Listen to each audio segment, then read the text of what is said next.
पार्वती का उग्र होना संसार के लिए उचित नहीं है। उन्हें रोकिए।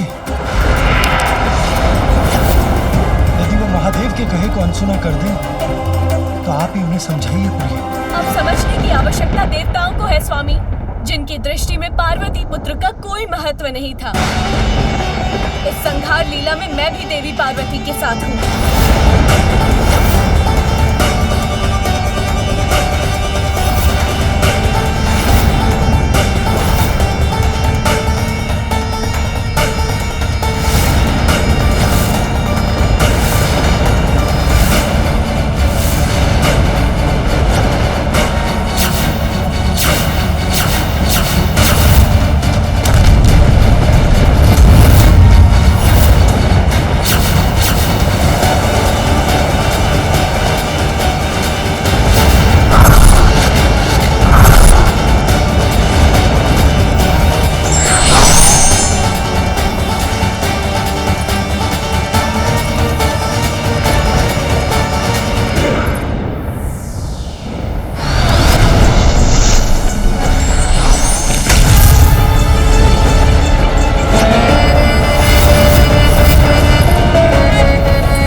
रौद्र रूप से और उनसे उत्पन्न इन महाविद्याओं से कोई सुरक्षित नहीं।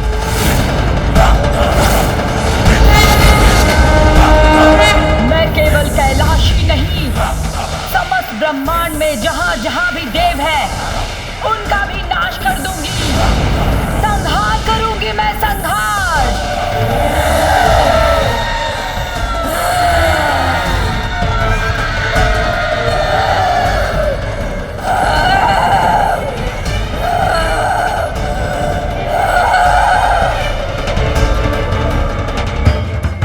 योगिनियां भी माता की देह से उत्पन्न होकर हम पर ही वार करने वाली।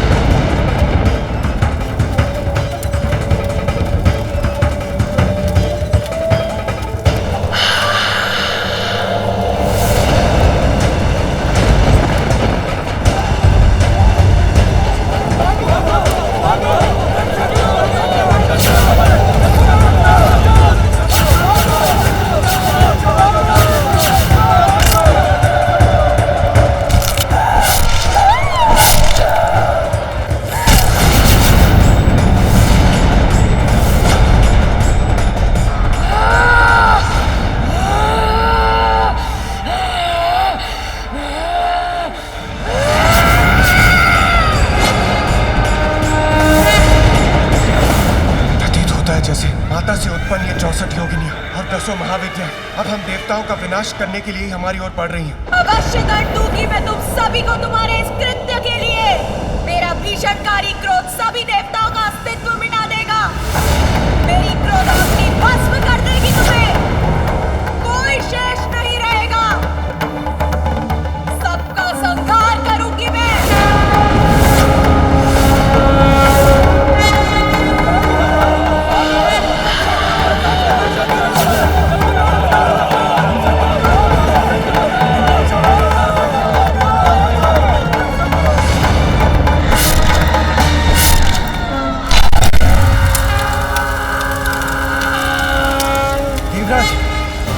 से हम देवताओं की रक्षा का कुछ उपाय कीजिए। सभी देवताओं को बंधक बना लिया इन 10 महाविद्याओं ने और 64 योगिनियां भी उनका साथ देने के लिए तत्पर है। मुझे ज्ञात नहीं अब कैसा विनाश होगा। के समान है माता आदि शक्ति का रोष। जब तक शांत है तब तक ये अपनी संहारक शक्ति को अपने भीतर समाये रखता है और हाँ जब फटता है तो चारों दिशाओं में संहार करता है। कहाँ जाने का प्रयास कर रहे थे? देवी दुर्गा का स्पष्ट आदेश है, आज कोई भी देवता यहाँ से जीवित नहीं जा सकता।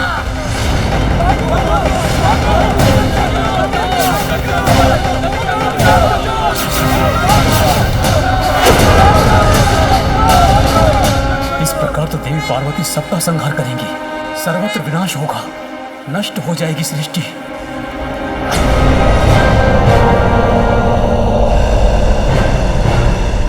अब सभी देवगण फैल जाइए, एक दूसरे से दूर रहिए और अपनी रक्षा के लिए अपने अस्त्रों का प्रयोग कीजिए।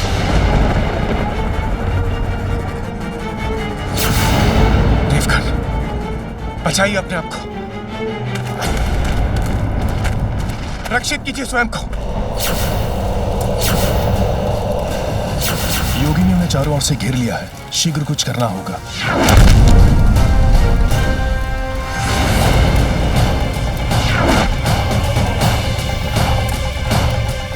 आश्चर्य, मेरे प्रहार का इन पर कोई प्रभाव नहीं हो रहा।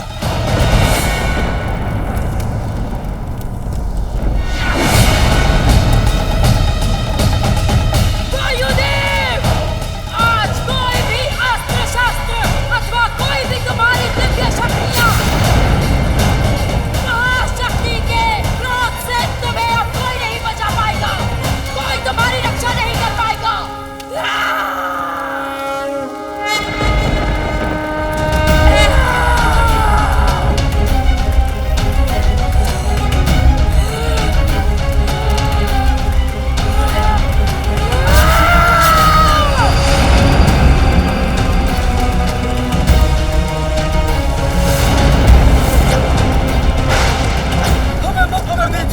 हमें मार दीजिए, छोड़ दीजिए हमें।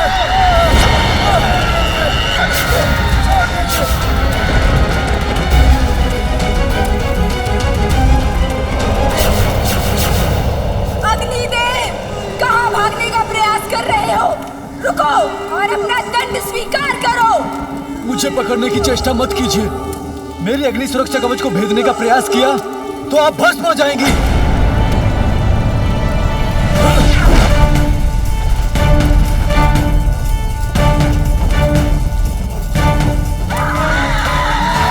ये किसकी गर्जना है?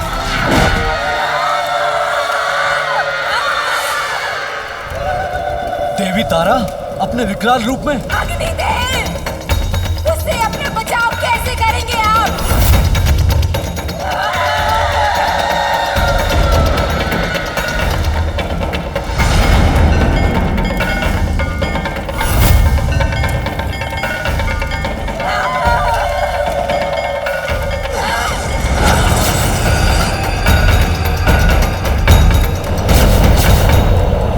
पार्वती का दुख उनका रोष बन रहा है, किंतु अभी उन्हें रोकना संभव नहीं।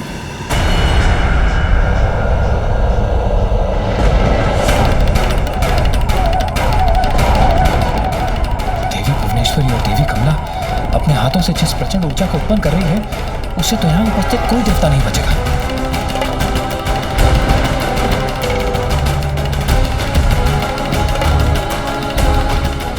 जल में परिवर्तित हो जाऊं तो इन महाविद्याओं की ऊर्जा को सहज ही भेज सकूंगा।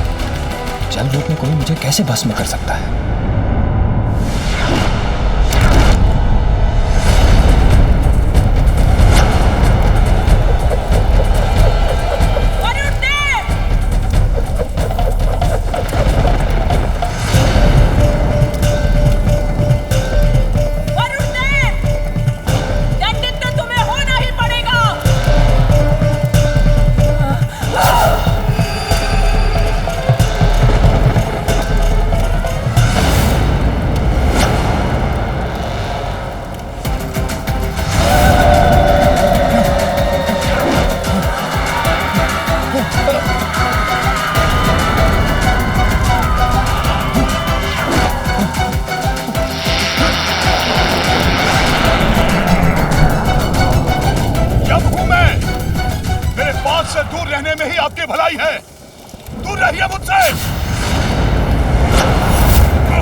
जाने देंगी। देवी धूमवती वृद्धा होने के कारण दुर्बल प्रतीत होती है। यदि मैं तीव्र गति से भाग गया तो ये मुझे कदापि नहीं पकड़ सकेंगी। ठहरो यमराज, कहाँ जा रहे हो? मुझे शक्तिहीन समझने की भूल मत करो। यमराज, अब जाओ, देवी दुर्गा के उदर में जाके समा जाओ।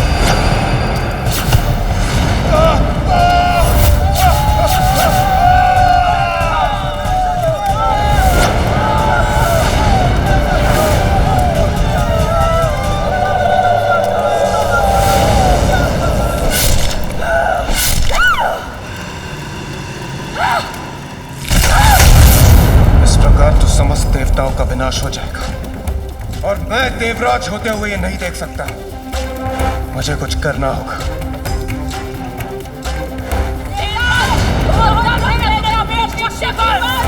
आज देवताओं के साथ हमारा अहंकार भी मिट जाएगा।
इंद्रदेव की रक्षा तो अति आवश्यक है।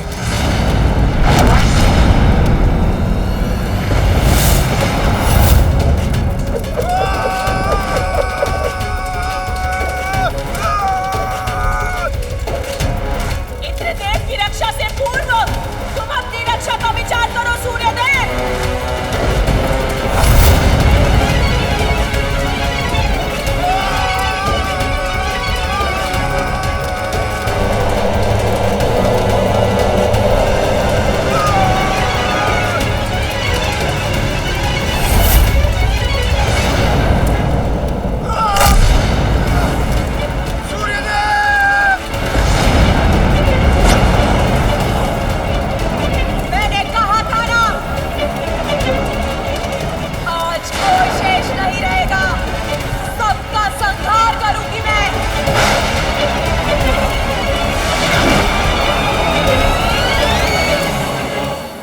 महादेव, अब तो आप ही देवी पार्वती के इस उग्र रूप को शांत कर सृष्टि को संकट से उबारने में समर्थ हैं।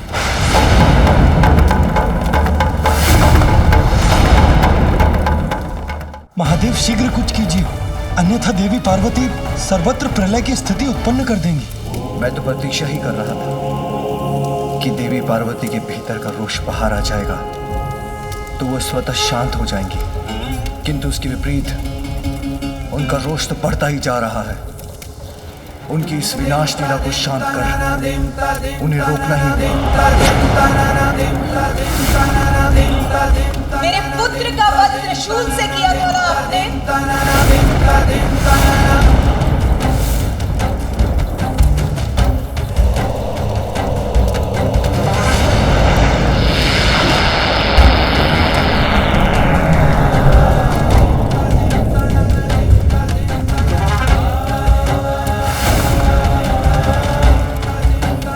पार्वती, यदि संहार करने से ही तुम्हारा क्रोध शांत होता है तो लो, मैं प्रस्तुत हूँ, तुम्हारा दोषी।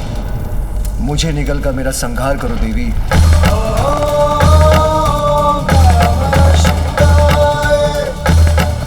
नहीं, ये कैसे कर सकती हूँ मैं? मुझे अपने रोष से मुक्त होना ही होगा। पार्वती, वो तुम्हारा ही नहीं, मेरा भी पुत्र था। हाँ, ये सत्य है पार्वती कि मेरे हाथ बहुत बड़ा अनर्थ हो गया है। पिता के हाथ तो पुत्र का हाथ थामकर उसे संसार में चलना सिखाते हैं, उसका मार्गदर्शन करते हैं, और यहाँ मेरे ही हाथों मेरे पुत्र का वध हो गया। किंतु मैं करता भी क्या, उसने विवश कर दिया था मुझे।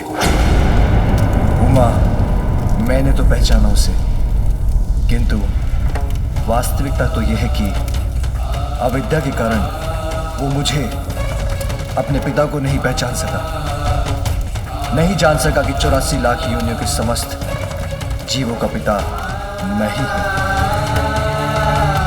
सबके भीतर और बाहर सर्वत्र विराजमान हूं। अज्ञानतावश कुछ भी समझाने का अवसर नहीं दिया उसने।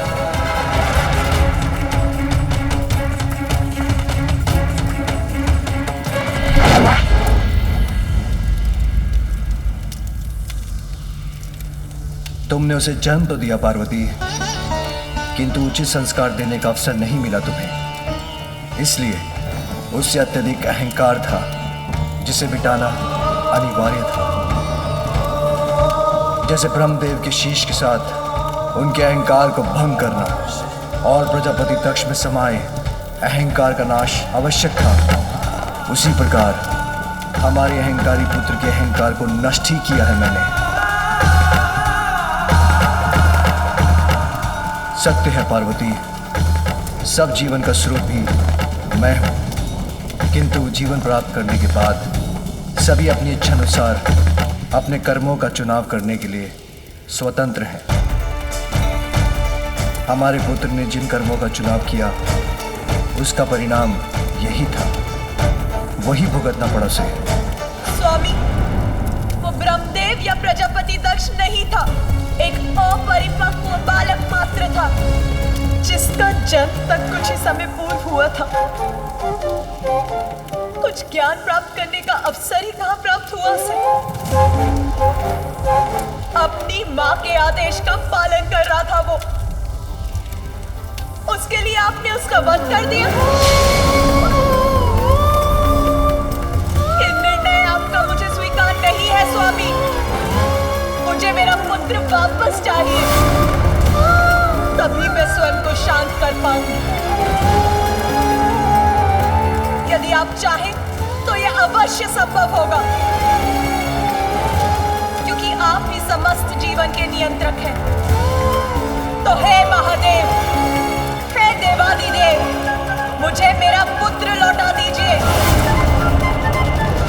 अन्यथा मेरे क्रोध का परिणाम सहने के लिए तैयार हो जाइए।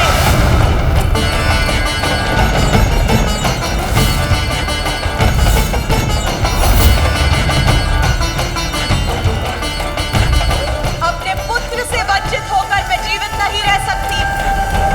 मुझे मेरा पुत्र चाहिए। जीवित करिए मेरे पुत्र को।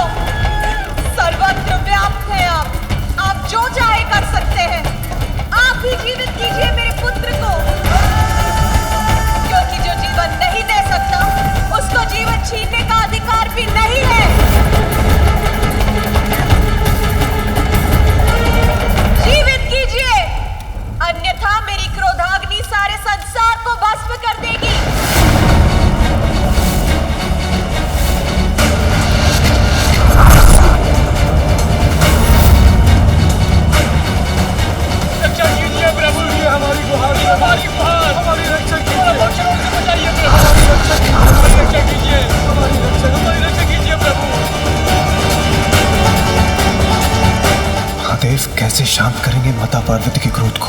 कहीं इस बार मैं उनका लक्ष्य न बन जाऊं। शांत हो जाओ देवी पार्वती, तुम्हें तुम्हारा पुत्र अवश्य प्राप्त होगा।